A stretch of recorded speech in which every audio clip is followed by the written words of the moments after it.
itu ada utusan yang menemui kami, ya, yang memberitahu bahwa Sekjen harus mundur, lalu jangan pecat Jokowi. Saya itu udah diem loh ya, difitnah saya diem, dimaki-maki saya diem. Saya ngalah terus loh, tapi ada batasnya.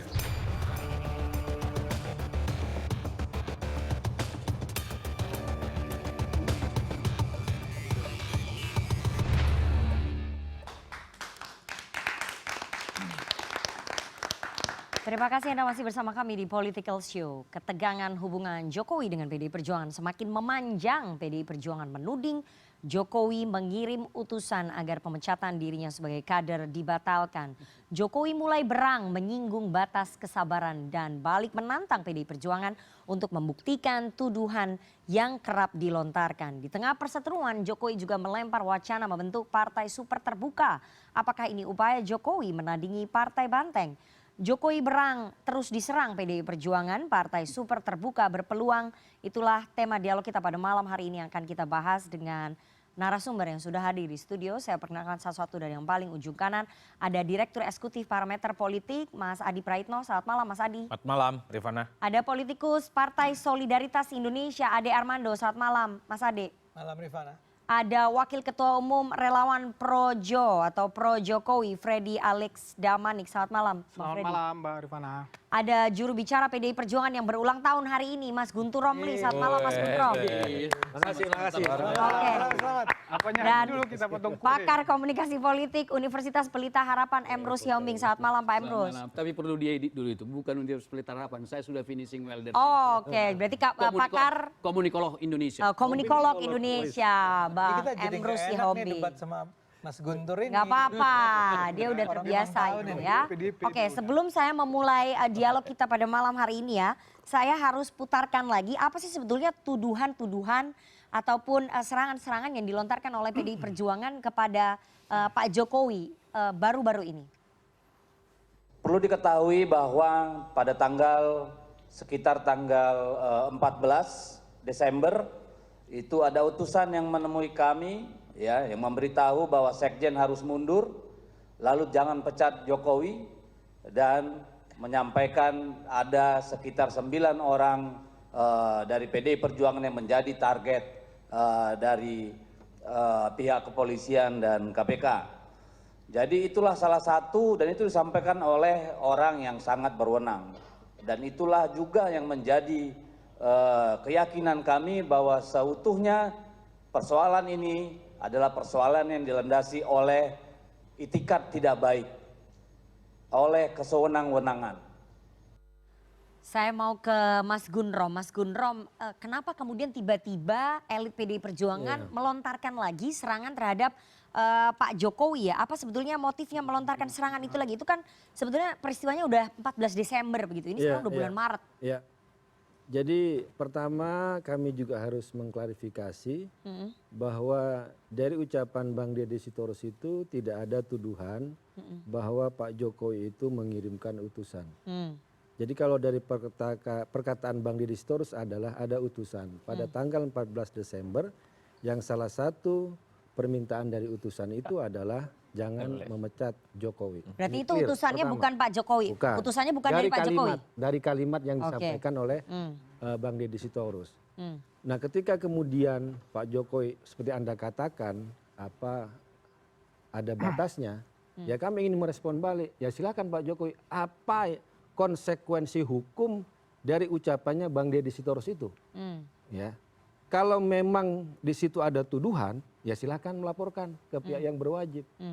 Kalau hanya ngomong memprovokasi, menghasut, menurut saya ini yang tidak baik, gitu kan? Karena ketika bicara soal tanggal 14 Desember, Bang Deddy bersama pengacara itu sedang menceritakan background dari politik kasusnya Mas Hasto Kristianto.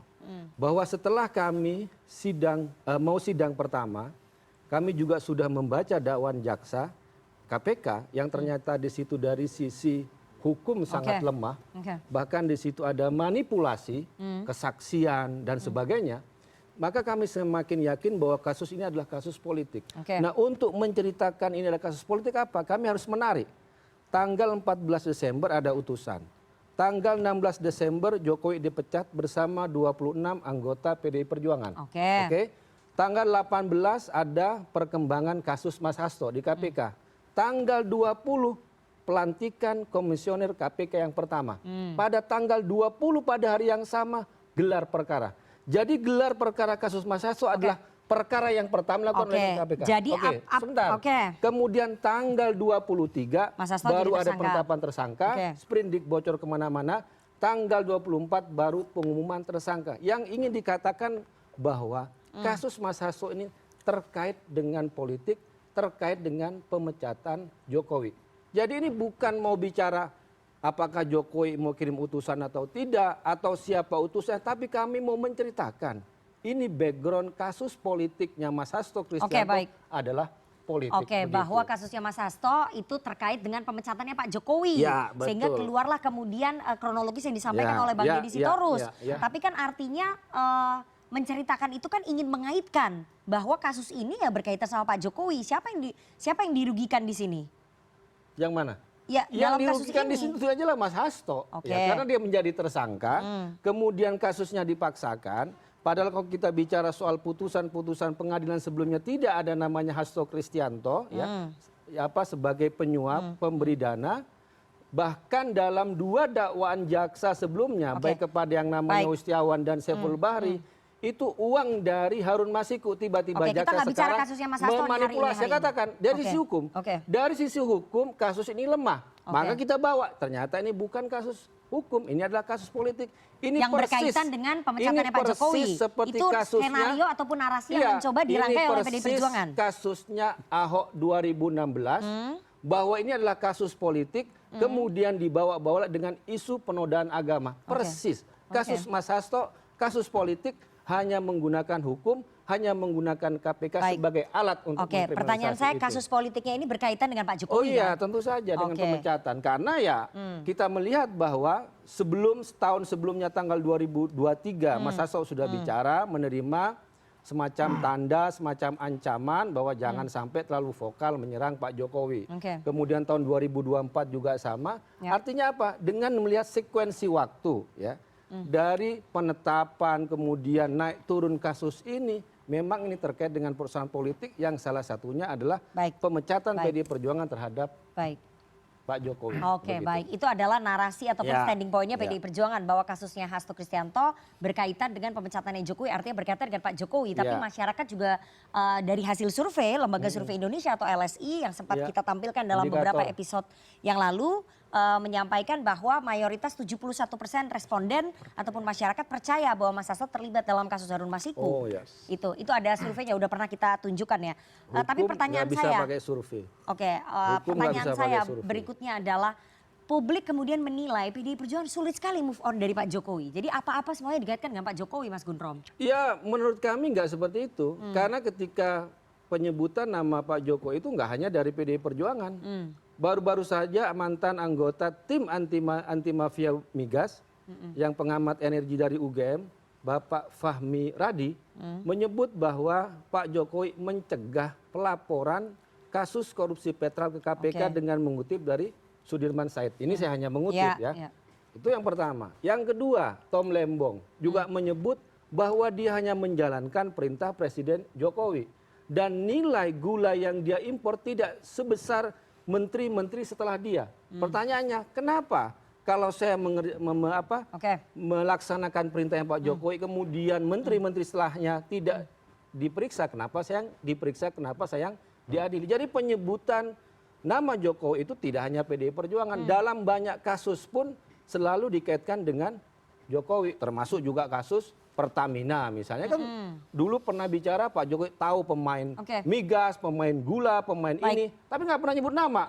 Sekarang ditanya nggak tahu. Kalau ada tahu sekarang mau di masalahnya ini penyebutan nama Pak Jokowi bukan hanya di kasus-kasus yang tadi Anda sebutkan. Ya, tidak hanya PDI Perjuangan yang nyebut. Anda seperti yang kita tahu bahwa mantan Ketua KPK Pak Agus Raharjo juga sempat menyebut perintah Pak Jokowi untuk menahan kasusnya Setia Novanto, tapi PDI Perjuangan nggak bereaksi loh pada saat itu karena hubungannya masih harmonis ya. Yang kasus apa itu? Setia Novanto IKTP. Itu kan mantan Ketua KPK Pak Agus Raharjo udah menyampaikan pada saat mau menangkap Pak Setia Novanto ada perintah untuk tahan dulu dari Pak Jokowi. Tapi PDI Perjuangan nggak bereaksi loh Pak pada Agus saat kan cerita itu. setelah itu, bukan Oke. saat kejadian. Ya kan dia kan ceritanya di acaranya Kak Rosi kan. Ya. Ya kita sekarang juga pertanyakan kalau bicara soal Mas Hasto dianggap merintangi penyidikan, ya kenapa kasus-kasus itu juga tidak berlaku untuk Joko Widodo? Ya kita pertanyakan sekarang gitu loh. Oke, baik. Ya kalau waktu itu kita tahu ya kita juga desak gitu loh. Oke, baik ya. Saya mau putarkan ya, responnya Pak Jokowi ini agak berbeda dibandingkan dengan sebelum-sebelumnya yang kalem. Kita dengarkan sama-sama. Ya harusnya disebutkan siapa gitu loh biar jelas. Nggak ada. Ya apa, anunya apa? Mungkin tahu Kepentingannya apa saya mengutus untuk itu? Kepentingannya apa coba logikanya? jadi tidak ada Saya itu udah diem loh ya. Difitnah saya diem, dicela saya diem, dijelekan saya diem, dimaki-maki saya diem. Saya ngalah terus loh. Tapi ada batasnya. Ya. Oke, saya mau ke Bang Freddy. Bang Freddy, tumben loh Pak Jokowi bereaksi sefrontal ini. Biasanya kalem, kenapa sampai sefrontal ini? Ya, ini kan tidak berdiri sendiri. Ya, tadi juga CNN ya udah memaparkan begitu panjang ya. Nah, tapi khusus untuk konteks ini kan selama kasus Hasto ini kan mulai dokumen yang udah di Rusia sana yang nggak jelas sampai sekarang, bahkan publik menantang-nantang. Kemudian juga yang kedua apa ya, narasi tentang bahwa Jokowi yang mendorong apa revisi undang-undang KPK. Kemudian ini yang Deddy Sitorus ini yang terakhir, bahkan sebelumnya juga ya Bu Mega tanda kutip mengintimidasi KPK. Ya akan datang ke KPK. Nah ini kan satu rangkaian, jadi bukan berdiri sendiri statementnya Deddy Sitorus itu. Jadi ini framing narasi-narasi memang yang sengaja dibangun oleh PDIP ya untuk mempolitisasi kasusnya Hasto ini. Ya ini kan murni kasus hukum ya, murni kasus hukum.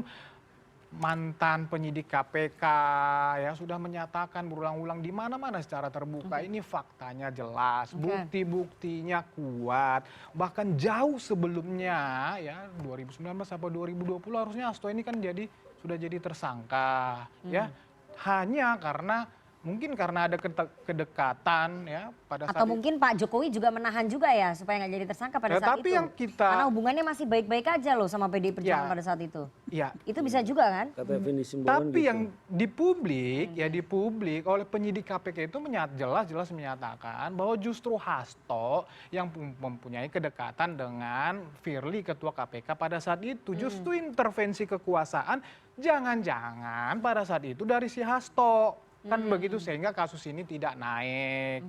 Jadi ini nggak bisa dipisahkan dari semuanya itu. Sehingga pada saat statement Deddy Sitorus seperti itu wajar Pak Jokowi itu ya begitu. Katakan marah, katakan sudah ada batasnya seperti itu. Ya sangat wajar menurut Jadi saya. Pak Jokowi sudah mulai apa? Muak kata-katanya? Ya muak lah. Oh, ya. Muak dengan PDI Perjuangan. Tempat 20 tahun loh dibesarkan sampai menjadi pemimpin tertinggi Republik ini loh. Iya, Pak Jokowi kan diperlakukan seperti itu, bukan Pak Jokowi yang meminta, PDIP yang memperlakukan Pak Jokowi seperti itu. Ya wajar juga sih PDIP merasa seperti itu, ya bayangin jadi 16% KO, coba bayangin. Ya wajar-wajar aja. Karena sakit hatinya PDIP. Iya, tapi ini kan kasus Hasto. Ya, saya rasa ya strategi PDIP nggak bisa mundur lagi. Mereka harus terus membangun narasi argumen itu bahwa ini politisasi PDIP, dan yang paling bisa tanda kutip dikorbankan di narasi itu adalah Pak Jokowi. Mereka berharap ya publik percaya, mereka berharap penegak hukum hakim percaya dengan narasi yang mereka bangun sehingga ini akan menguntungkan Hasto. Nggak mungkin, percaya sama saya. Nggak mungkin karena Bang Freddy, saya mau tanya ya, sabar ada batasnya itu artinya apa? Apakah Pak Jokowi akan mengambil langkah tegas, mengambil langkah keras terhadap serangan-serangan PDIP? Begini. Ini kan PDIP ya Deddy Sitorus juga kan bukan orang anak kemarin sore, orang hebat semua, ulung semua ini, makanya statementnya juga seperti itu, nggak nunjuk hidung kan, tadi udah dijelasin lah, udah dijelasin. Itu framing, narasi-narasi yang membuat, katakanlah membuat kita pendukung Jokowi, bahkan membuat Pak Jokowi muak gitu loh. Jadi itu hanya framing-framing, sehingga kalau bicara upaya hukum mungkin ini pembuktian secara hukum pidana ini kan karena pertanggungjawabannya pribadi, mungkin tidak memenuhi unsur. Nah, tetapi kan ya kami sebagai pendukungnya, relawan-relawannya, ya wajar-wajar juga dong marah seperti ini gitu loh. Enggak, artinya apa? Pak Jokowi menyampaikan saya sabar ada batasnya. Artinya apa? Apakah Pak Jokowi akan mengambil langkah tegas, mulai mengatur strategi untuk menandingi PDIP ataupun mengalahkan PDIP atau gimana sih? Gini, saya menyampaikan begini, Pak Jokowi ini kekuatannya adalah ya kecintaan rakyat terhadap dia, ya kedekatannya terhadap didukung masyarakat. 80% Jadi apa Pak Jokowi mau membuat rakyat membenci PDI Perjuangan? Ya itu silakan aja publik menilai. Nanti dari situ akan berkembang terus. Itu bisa-bisa saja. Tetapi kan Pak Jokowi nggak mungkin secara gamblang mengatakan itu. Tetapi itu faktanya seperti itu. Itu bisa menghancurkan PDI Perjuangan. Memang itu tujuannya. Ya secara gamblang kita nggak bisa bilang begitu. Tapi ya publik sendiri, publik ini nih mewakili nih ya, relawan yang pendukung beliau, ya kita mendorong seperti itu. Mendorong agar Pak Jokowi menghancurkan PDI Perjuangan. Bukan mendorong, ini kan ada ini mendirikan partai. Itu nanti mendirikan partai maksudnya untuk menandingi PDI Perjuangan. Ya supaya Pak Jokowi secara politik formal, secara ada jalannya lah. Oke. Baik, silakan Mas Gundrom ditanggapi. Kalau saya ngeliat dari Bang Freddy ini kebingungan sendiri untuk menjelaskan bahwa memang dari pernyataan Bang Deddy Sitorus itu tidak ada konsekuensi hukum. Kalau dia menyebut utusan Jokowi atau Jokowi mengirim utusan, barulah di situ ada konsekuensi hukum. Namun ini juga masuk yang namanya delik aduan. Kalau Pak Jokowi merasa tercemari nama baiknya, maka dia sendiri yang harus melaporkan kepada penegak hukum. Betul. Nah mungkin menurut saya ya karena belum menyimak pernyataan Bang Deddy Sitorus, mungkin juga karena digosok-gosok oleh Nana, ya kan? Dibilang Jokowi mengirim utusan, Pak Jokowi baper, relawannya baper, tapi tidak bertabayun. Tidak konfirmasi dulu apa maksud dari utusan kayaknya itu. Tuh kata Bang Freddy diserang terus sama PDI Perjuangan dijadiin saya kambing bilang hitam. tidak hanya PDI Perjuangan yang menyebut nama Pak Jokowi. Saya sebutkan tadi ada beberapa orang dan konteksnya juga adalah kasus-kasus yang terkait pada saat ini. Sampai ada tuduhan CCRP itu juga dipesan oleh PDI Perjuangan katanya itu kan. Kok bisa ada kita mau pesan CCRP untuk memasukkan namanya Tapi Jokowi, itu tadi gitu sampai yang disampaikan oleh Bang Freddy bahwa ini sengaja narasinya dibangun menyerangnya ke Pak Jokowi. Ya kalau kami punya keyakinan bahwa kasus ini terkait dengan pemecatan Jokowi, ya kami harus sampaikan dan ingat yang dipecat oleh PDI Perjuangan itu tidak hanya Jokowi, ada 26 anggota yang lain. Kenapa satu orang yang baper? Kenapa yang 26 lain nggak baper gitu kan? Kemudian kalian sebutkan bahwa yang menyebut tidak hanya PDI Perjuangan. Jadi masalahnya di mana, nak? Gitu lah. Kalau memang harus terkait ya terkait. Kalau enggak ya enggak. Kan gitu. Oke, itu dari sisinya Mas Gundrom. Kita putarkan ya pernyataan terbaru dari tokoh yang satu ini, kita dengarkan sama-sama. Ya marilah, ayo kita sama-sama bangun bangsa ini dengan pemikiran positif ke depan. Jadi sudahi hal-hal yang kemudian hanya membuat kita ini terpecah belah. Sudahi hal-hal yang membuat kita ini kemudian hanya berkutat dengan hal-hal yang kemudian membuat kita itu saling berprasangka. Apalagi ini di bulan Ramadan, bulan yang penuh berkah. Marilah kita berpikir positif dan kemudian ayo kita sama-sama bangun bangsa ini bersama-sama dengan berpikiran positif. Tapi betul, ini pernyataannya Ketua DPP PDI Perjuangan bidang politik Mbak Puan Maharani lebih adem. Iya. Semua orang punya kesalahan di Ya, masa iya, lalu. bagus, iya. Harus sama-sama kita Betul. introspeksi, tahu Iya. kesalahannya dan membangun bangsa. Jadi kayaknya di dalam PDI Perjuangan juga berbeda ya menanggapi soal pemecatannya Pak Jokowi dan keterkaitannya dengan kasusnya Mas Hasto ini ya. Oh, kalau Mbak Puan kan memang posisinya itu Berbeda membangun gitu. komunikasi dengan pihak luar, Oke. menjadi jembatan komunikasi. Dan pernyataan Mbak Puan dalam relevansi dengan bulan puasa ya bagus menurut saya gitu kan. Itu ditanya wartawan soal Iya, itu, panasnya hubungan antara Jokowi dengan PDI Perjuangan. Jawabannya Mbak Puan seperti itu. Iya memang nggak apa-apa, bagus. Karena ya kalau dalam puasa jangan menghindarkan konflik ya. Oke, tapi itu pernyataannya disampaikan di saat bulan puasa loh. Yang Katanya Bang Deddy. nggak bisa menahan diri Pak Jokowi itu jam berapa itu? Apa setelah buka atau sebelum buka? Kalau sebelum buka mungkin pahalanya berkurang Pak Jokowi itu kalau Oke. batasnya kan gitu. Oh jadi di dalam PDI Perjuangan nggak terbelah ya? Oh nggak ada, nggak ada. Ada yang ingin mengaitkan Ya. Pak Jokowi dengan kasus hukumnya Mas Hasto, ada yang itu tadi Ya. sama-sama setiap orang punya kesalahan di masa lalu. Mbak Puan memang membangun jembatan komunikasi. Maksudnya dengan gimana? semua pihak. Membangun jembatan komunikasi dengan semua Ya pihak dengan luar, pihak luar ya termasuk dengan Presiden Prabowo juga dengan semua pihak. termasuk gitu dengan kan. Pak Jokowi ya?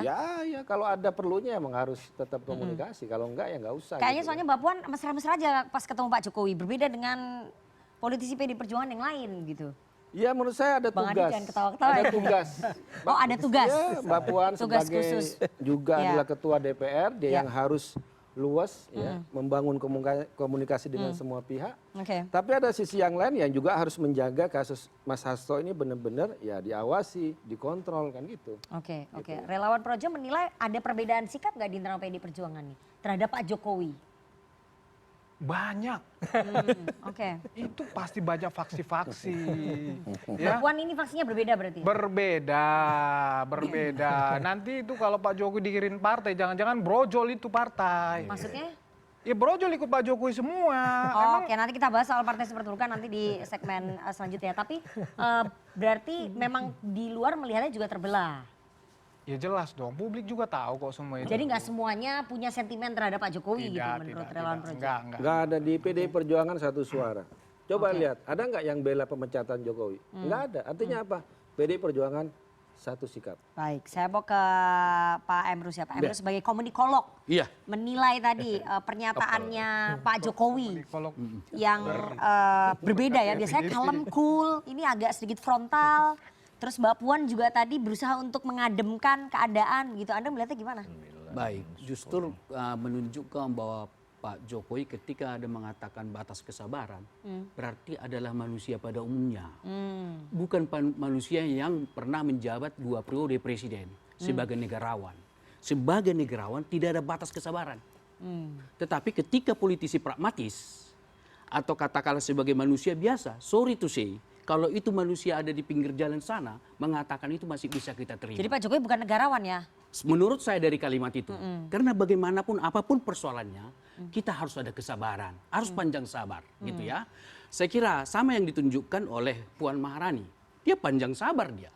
Artinya kita harus bersama dan lain-lain sebagainya. Tetapi sekaligus, kalau Pak Adi Armando tahu itu semiotikanya, bahwa ketika dikatakan bahwa katakanlah kita harus berpikir positif dan lain-lain, itu adalah sama saja kritik kepada Pak Joko Widodo. Kenapa? Karena kalau dia katakanlah ada batas kesabaran, berarti tidak berpikir positif. Bukankah orang yang katakanlah ada batas kesabaran, tidak ada batas kesabaran, itu tidak berpikir positif. Kenapa? Setiap konflik sosial, jangankan konflik antara Jokowi dengan PDI Perjuangan, perang antar negara pun ada saatnya mereka akan berdamai. Jadi ketika disebut ada batas kesabaran, berarti dia sudah tidak sabar. Itu supaya kita clear dulu tentang itu. Baru kedua, apakah ini politis atau tidak? Saya gampang menjelaskannya. Tidak ada fenomena penegakan hukum di dunia ini berdiri sendiri hadir di ruang hampa. Itu yang dikenal proses sosial. Artinya ada hubungan saling pengaruh, politik, ekonomi, budaya dan lain-lain sebagainya. Dan kemudian kalau kita lihat bahwa yang pengangkatan adalah katakanlah komisioner kita, panselnya, yang tanda tangan siapa kemarin? Bukan Pak Prabowo. Jokowi, ya. Kalau andaikan Prabowo yang menandatangan itu dikeluarkan pada masa Prabowo akan lain persoalannya. Tetapi yang menandatangan itu adalah Pak Joko Widodo. Pak Joko Widodo adalah jabatan politik sebagai presiden. Pasti andaikanlah saya sebutlah saya presidennya gitu ya. Saya presiden, jabatan politik. Saya mengangkat beliau-beliau menjadi pansel saya. Mereka pasti membaca keinginan politik saya. Siapa yang saya loloskan. Itu tidak bisa dinafikan itu. Jadi oleh karena itu bahwa apakah itu murni hukum amat sulit. Kita bisa yakin karena ada yang disebut dengan proses sosial. Hubungan saling pengaruh. Kemudian kita lihat. Kalau memang dua bukti, alat bukti itu ditemukan. 4 tahun yang lalu kok baru sekarang diangkat. Kalau ditemukan sekarang, apa kerjaan KPK selama ini? Jadi artinya nuansa politiknya sulit untuk kita nafikan bahwa tidak ada nuansa politiknya. Baik, tapi kalau tadi disampaikan oleh Bang Freddy bahwa ya Pak Jokowi sudah muak lah ya, diserang terus sama PDI Perjuangan. Jadi wajar kalau misalnya kesabarannya habis gitu. Baik, saya pikir sama. Saya kira salah satu kalimat Pak Jokowi, sebutlah namanya, kan begitu. Saya membuktikan bahwa dia juga pernah tidak menyebut nama. Saya kutip ini. Jokowi klaim sudah kenal mafia migas waktu tahun berapa ini? Tahun 2019. Nah, sampai sekarang nggak disebut itu nama, nggak apa-apa. Jadi kok dia bisa tidak menyebut nama orang, padahal kasus mafia migas jauh lebih berbahaya dalam konteks ekonomi dibanding hubungan PDI dengan Joko Widodo. Itu pribadi, personal, antara hubungan politik, tidak ada kaitannya dengan negara. Sedangkan mengenai negara, Jokowi tidak menyebut nama. Mafia gas itu saya kira banyak dirugikan kita, termasuk mafia gas yang sekarang. Gitu konsep berpikirnya. Baik, Bang Ade. Jadi sebagai partai yang pendukung setianya Pak Jokowi, mengingat ketua umumnya adalah anaknya Pak Jokowi. Siap. Bagaimana kemudian Anda melihat bahwa Pak Jokowi ini bukan negarawan? Harusnya kalau negarawan itu nggak punya batas kesabaran, meskipun diserang terus seperti itu. Kalau itu kan penilaian pribadi masing-masing. Kalau saya sih tetap menganggap dia negarawan terbaik lah ya. Tapi kalau Pak Emrus menganggap tidak, ya juga nggak apa-apa. Ya biarkan masyarakat yang menilai. Tadi kan Nana juga udah menyebut tentang 71% orang yang tapi saya mau bilang, saya ingin mengomentari, boleh Mbak Puan ya? Kalau dalam pandangan saya nih Pak Emrus, Mbak Puan itu mengarahkan ucapannya bahwa jangan menyerang itu saya rasa ke dalam, ke PDIP, ke Pak Dodi. Ya, jadi maksud saya begini. Itu introspeksi ke dalam partai. Saya rasa begitu. Dia ingin mendamaikan suasana. Menurut Ade Armando. Menurut saya. Biar clear. Yang tadi kata Pak Emrus, kata Mas Guntur. Menurut saya, karena begini. Memang agak mengherankan bahwa Bung Dodi itu mengangkat soal ada utusan. Dedi ini menyebut ada utusan mendatangi mereka pada 14 Desember. Yang ada persis Anda bilang. Ini kan udah 3 bulan yang lalu ya, kenapa disebut sekarang? Nah, itu pasti karena ada tujuan tertentu. Ada motifnya? Ada motifnya. Apa motifnya? Nah kita lihat dulu, sebetulnya memang sekitar bulan Januari, Tempo tuh sudah mengangkat ini. Ya saya ingat sekali, dan saya ada rekamannya, tahu itu kan, bocor alus. Di bocor alus itu disebut bahwa Bung Hasto, jadi bukan PDIP, kalau menurut Dedi, menurut Bung Dedi kan datangnya ke PDIP. Kalau dalam versinya Tempo datangnya ke Mas Hasto. Dan yang mengirim emang bukan Jokowi. Ya. Lagi-lagi bocor alus tidak menyebut. Dedi menyebut datang ke kami. Jadi bukan PDIP, ini harus Anda clear. Ya makanya kami siapa?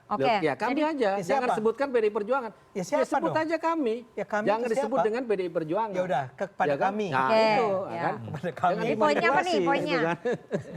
Kepada kami. Tafsir kemana-mana bahaya. Ada manusia bernama kami.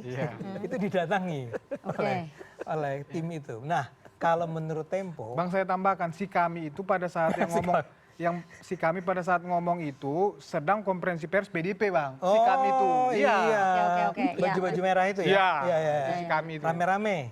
Oh iya. Lu kayak gosip emak-emak. Ya, jadi kok emak-emak disalahkan? Oh sorry. Oke, lanjut. Silakan, ini durasi nih. Iya, durasi, sorry. Jadi ketika itu mereka menyebut kalau nggak salah seperti pakai coklat gitu loh. Apa parcok atau apa gitu ya. Sehingga kan kesimpulan kita kalau sesuatu yang coklat tuh datangnya dari polisi. Tapi anyway yang saya mau bilang adalah bahwa Memang ada kalau pakai versinya Tempo, lagi-lagi ini versi Tempo ya. Kayaknya Tempo ini dapatnya dari Mas Hasto sendiri. Oke, iya. Ya. Jadi baik yang disebut oleh si kami maupun oleh si Tempo adalah dari Mas Hasto. Oke. Itu disebutnya pada bulan Januari. Oke. Ya. Sekarang ada pertanyaan besar.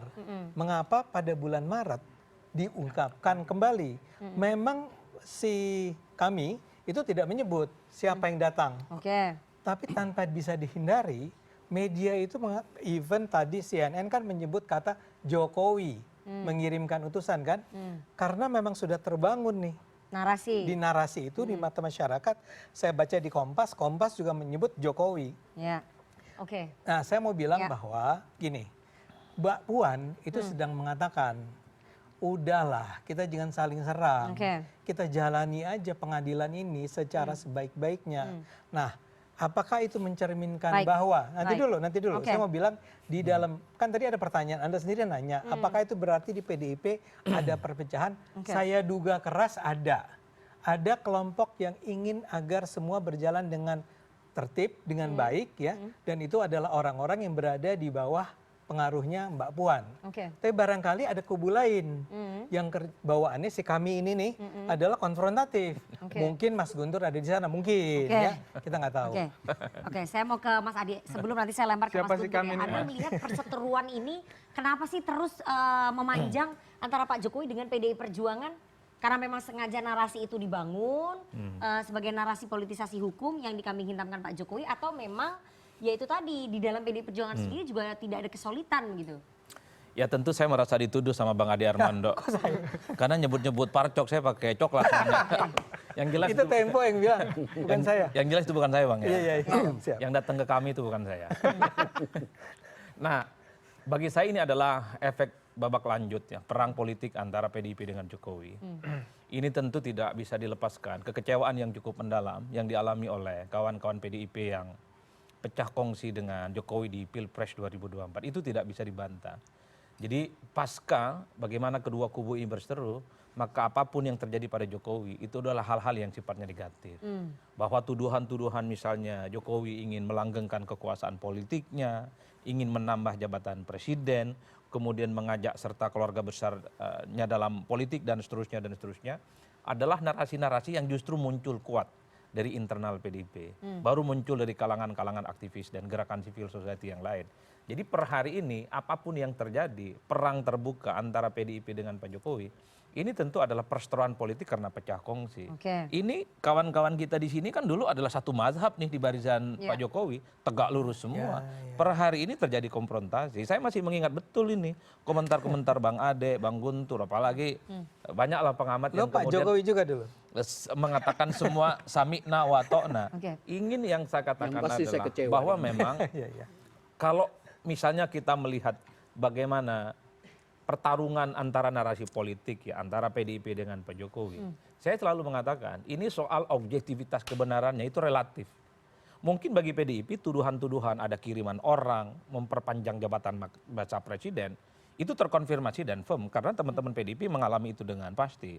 Dan pasti orang yang kemudian iman politiknya sama dengan PDIP mengamini apa yang disampaikan oleh PDIP.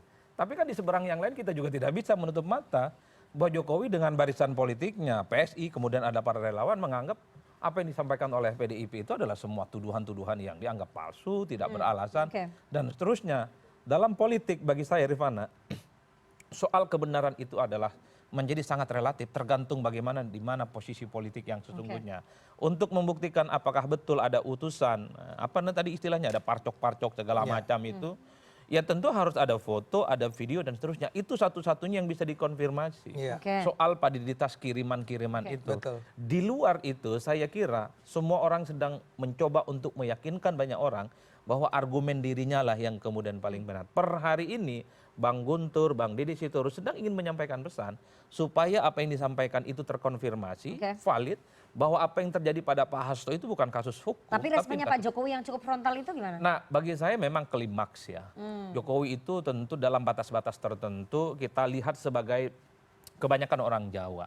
Orang Jawa dalam banyak hal kalau terus dikritik, diserang secara terbuka, dan mungkin juga ada sisi hal yang kemudian terkonfirmasi harus bereaksi secara terbuka. Bahkan sikap relawan itu kan simultan terjadi di mana-mana. Semua relawan Jokowi speak up bahwa ini tidak bisa dibiarkan dan kemudian ada proses-proses yang mestinya bukan hanya selesai di permukaan, kalau bisa ada persoalan-persoalan hukum. Makanya Bang Guntur tadi ngomong, apa konsekuensi hukumnya ketika ada pernyataan yang mengatakan bahwa ada yang datang pada kami. Dan di situ tidak menyebut nama orang kan. Makanya itulah yang saya sebutkan.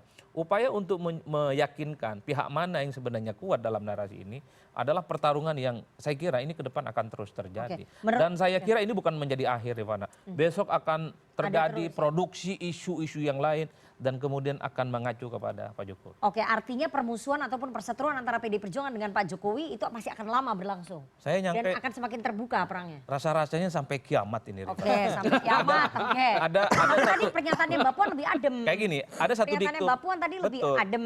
Ada satu diktum dalam politik yang disebut dengan politik itu adalah seni kemungkinan, the art of possibilities.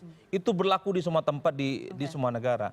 Tapi rasa-rasanya kalau dicoba di Indonesia, ini nggak mungkin terjadi dengan PDIP dan Pak Jokowi. Tapi yang tadi disampaikan Puan Maharani menjadi faktor nggak nanti?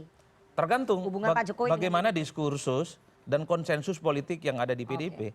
Kalau suara-suara lantang yang mengatakan Pak Jokowi ini adalah dianggap sebagai pengkhianat di masa-masa yang akan datang, maka islah politik PDIP dengan Jokowi tidak akan bisa diwujudkan. Tapi kalau ke depan mazhab politiknya yang agak sedikit akomodatif, kemudian merangkul berbagai pihak, yang lebih dominan suara politiknya di PDIP bukan tidak mungkin.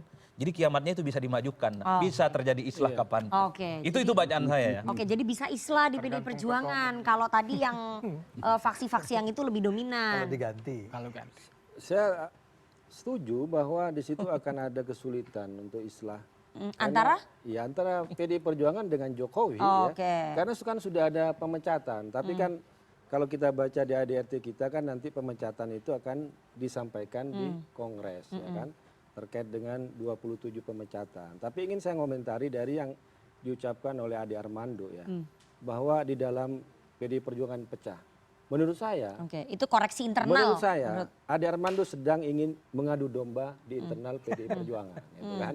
Kenapa? Karena ngelihat bahwa di situ ada beberapa kubu yang kemudian berbeda. Menurut saya enggak. Contoh apa? Pemecatan terhadap Joko Widodo. Ada enggak perbedaan di PDI Perjuangan? Tidak ada. Misalnya sekarang, ketika Mas Hasto ditahan oleh KPK. Kemudian Ibu Ketua Umum tidak menunjuk PLT atau tidak mengganti sekjen. Ada nggak perbedaan di PDI Perjuangan? Tidak ada. Ini apa? Ini hanya dua bukti bahwa PDI Perjuangan itu tidak ada yang namanya faksi-faksi. Kalau memang gayanya orang berbeda-beda ya iyalah. Kan nggak bisa disamain gayanya Mbak Puan, gayanya Deddy Sitorus, gaya saya, gaya Adian, gaya Ahmad Basar. Ya terus terangnya beda-beda. Bagaimana menyampaikan ke publik, ada yang anteng, ada yang ayem. Ada yang keras. Jadi itu bukan bentuk introspeksi ke dalam ya? Bukan dalam arti bahwa di situ ada perpecahan. Setiap orang itu memiliki style yang berbeda-beda. Ada adu domba, pengadu domba dengan gaya yang lembut, yaitu Ade Armando untuk PDI Perjuangan. Itu yang saya lihat gitu. Itu menurut saya. Gitu sebetulnya akan sangat terbantu seandainya Deddy Sitorus itu berani menyebut siapa yang datang. Kalau itu dia sebut namanya, itu akan membantu sekali masalah ini. Tapi kan masalahnya dia sendiri entah takut, entah terkesan sebetulnya bohong ya. Jadi dia sebetulnya nggak tahu persis siapa yang datang Jadi itu. Jadi sebenarnya Deddy Sitorus ini meniru Pak Jokowi. Yaitu? Ya, tidak menyebut nama mafia. Beda. Enggak, artinya sama-sama tidak berani menyebut. Itu dulu. Menurut Emrus tunggu dulu. Sama-sama tidak mau menyebut. Jadi yang memulai perilaku seperti itu adalah Jokowi. Jadi yang salah hanya Deddy Sitorus, Jokowi nggak salah. Baru Kan kemudian, gitu. kalau soal katakanlah dialektika demokrasi dalam suatu internal partai. Saya mau tanya, kenapa Deddy Sitorus tunggu selesai dulu saya. menyebut nama? Ya, tunggu selesai. Kenapa? Jadi dalam dinamik sebentar, tunggu nanti saya beri waktu. Nah, kalau misalnya dalam suatu partai ada faksi-faksi, pasti ada dinamika di situ. Justru di situ adalah exercise demokrasi. Jadi ada dialektika di dalam, soal biasa. Artinya bahwa kalau dikatakan ada di sana suatu pecah, saya kira tidak. Sama halnya dengan saya kira Pak Ade Armando pernah ditegur ketua umumnya kan? Gibran, Kaisang pernah ditegur nggak apa-apa. Pernah. Jadi artinya bukan berarti Pak Ade Armando pecah dengan Kaisang, enggak. Jadi oleh karena itu jangan langsung dikatakanlah di hiperbola bahwa ada suatu perbedaan yang sangat signifikan, enggak lah. Baru kemudian kalau kita lihat di PDI Perjuangan sampai saat ini, saya berrelasi dengan secara personal di berbagai partai, termasuk dari PSI. Saya kira dinamika yang ada di PDI Perjuangan, mereka masih satu perjuangan. Hanya saja mereka akan mempunyai pesan-pesan komunikasi yang variatif, berbeda, ya? variatif satu dengan lain untuk tujuan daripada perjuangan politiknya. Itu bohong ah. Hah? Itu bohong. Enggak, benar. Bohong itu. Enggak, kita bisa semua tahu lah. Kita semua tahu kalau di itu, dalam kalau PDIP begitu semua tahu, abang buka lah. bukan orang PDIP, Enggak, tahu itu udah PDIP. jelas kok. Enggak, abang buka Bahwa apa faktanya? Dua anak Nggak ada itu. Itu Anda yang bohong, mengambil tuduhan jalan itu yang kan. berbeda. Maksudnya gimana itu? Bukanlah faktanya Dia kalau begitu. orang Gimana? luar PDIP sok tahu di Sudah- internal PDIP Sudah gitu sangat loh. jelas kok. ya. Itu jadi Dedi fikir jelas Bang Andi Armando. Dedi ini Buka bukan saja. gengnya Makanya saya bilang dia tukang adu domba gitu kan. Guntur Udah bohong Romli tukang bukan adu domba gengnya gitu kan.